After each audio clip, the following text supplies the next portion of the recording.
ఇవాళ హరీష్ రావు లేనిపోని అబద్ధాలతోటి ఆడవాళ్ళు నిర్వహించుకున్నటువంటి అంతర్జాతీయ మహిళా సభను కించపరిచే విధంగా ఆ సభ సక్సెస్ అయితే కళ్ళలో నిప్పులు పోసుకొని వాళ్ళ ఇళ్లలో కడుపు మండిపోతుంది. అందుకనే మా మీద లేనిపోని అబద్ధాలు మాట్లాడుతూ ఉన్నారు. ఇవాళ రాష్ట్రంలో ఉన్నటువంటి మహిళలకు అందరికీ తెలుసు, ఏ ప్రభుత్వము గత 10 ఏళ్ల కింద కాంగ్రెస్ ప్రభుత్వంలో ఎలాంటి మహిళా స్కీమ్స్ తీసుకురావడం జరిగింది. ఆ తర్వాత 10 ఏళ్ల తర్వాత మళ్ళీ ఈ గవర్నమెంట్ ఎలా మహిళని ప్రోత్సహిస్తుందో రాష్ట్రంలో ఉన్న ప్రతి మహిళకు అర్థమవుతా ఉంది. ఇవాళ వడ్డీ లేని రుణాలు ఇవ్వలేదు, మహిళలు అప్పుల పాలవుతున్నారు, మహిళలు ఆగమవుతున్నారు. అయ్యా, మీకంటే దరిద్రంగా ఈ దేశంలో ఎవరు లేరు. ఆడబిడ్డలు ఎవరన్నా ఎదగాలంటే మీ కవితమ్మనే ఉండాలి. రాష్ట్రంలో బతుకమ్మ ఆడాలన్నా ఆమె ఉండాలి. బీసీ ఉద్యమం అన్నా ఆమె వచ్చి హైజాక్ చేస్తుంది, ఎస్సీ ఉద్యమం అన్నా ఆమె హైజాక్ చేస్తుంది, మహిళల ఉద్యమం అయినా ఆమె హైజాక్ చేస్తుంది. ఇలా కేవలం మీ ఇంటి బొమ్మలు, మీ ఇంటి బిడ్డలు మాత్రమే ఉండాలి తప్ప ఈ రాష్ట్రంలో ఏ ఆడబిడ్డ ముందుకు రావద్దనేది మీ యొక్క లక్ష్యం, మీ యొక్క ఉద్దేశం. దాన్ని దృష్టిలో పెట్టుకొని మహిళా సభను సక్సెస్ అయిందని చూసి కళ్ళలో నిప్పులు పోసుకొని అవాకులు చేవాకులు అబద్ధాలు మాట్లాడుతున్నారు. అసెంబ్లీ వేదికగా మాట్లాడతామన్నారు కదా, ఖచ్చితంగా మేము నిరూపిస్తాం. మీ గత 5 సంవత్సరాలు 2019 నుంచి 2023 వరకు మహిళలకు మీరు ఇచ్చిన బ్యాంకు లింకేజీలకు పావుల వడ్డీ డబ్బులు మీరు ఇవ్వలే. ఎంత ఇవ్వాలి? మీరు 3,485 కోట్ల రూపాయలను మీరు ఇవ్వాల్సింది ఉండే.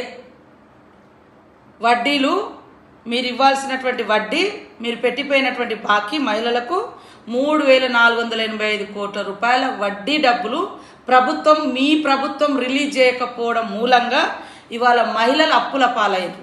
మీ 5 సంవత్సరాల కాలంలో మీరు ఇచ్చిన వడ్డీ డబ్బులు ఎంత అంటే 409 కోట్లు. 409 కోట్ల రూపాయల వడ్డీ పావుల వడ్డీ డబ్బులు మీరు ఇచ్చారు. ఎంత ఇవ్వాల్సింది ఉండే మహిళలకు పావుల వడ్డీ డబ్బులు?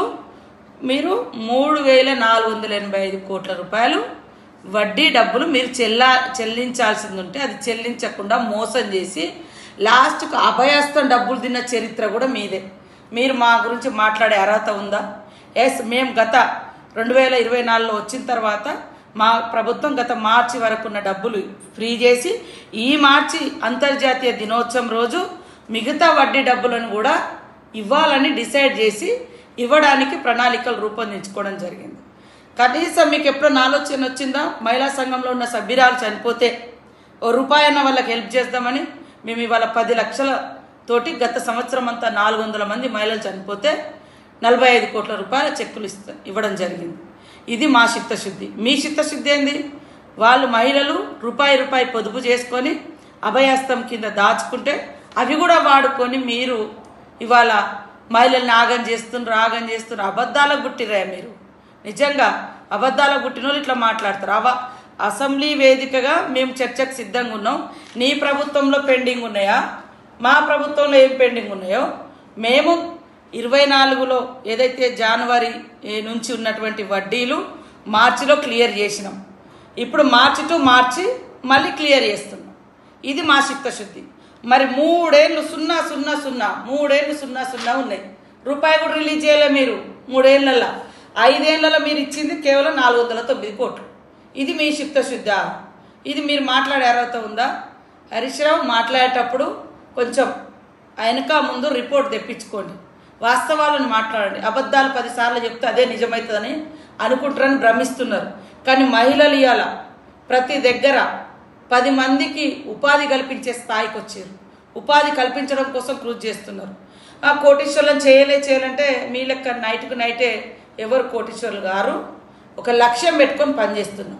కోటీశ్వర్లు కావడం కోసం వాళ్ళకు పునాది చేస్తున్నాం, వాళ్ళకు వర్క్స్ ఇస్తున్నాం, వాళ్ళకు బిజినెస్ క్రియేట్ చేస్తున్నాం, అవేర్నెస్ ఇస్తున్నాం, క్యాంప్స్ పెడుతున్నాం, ట్రైనింగ్స్ ఇస్తున్నాం.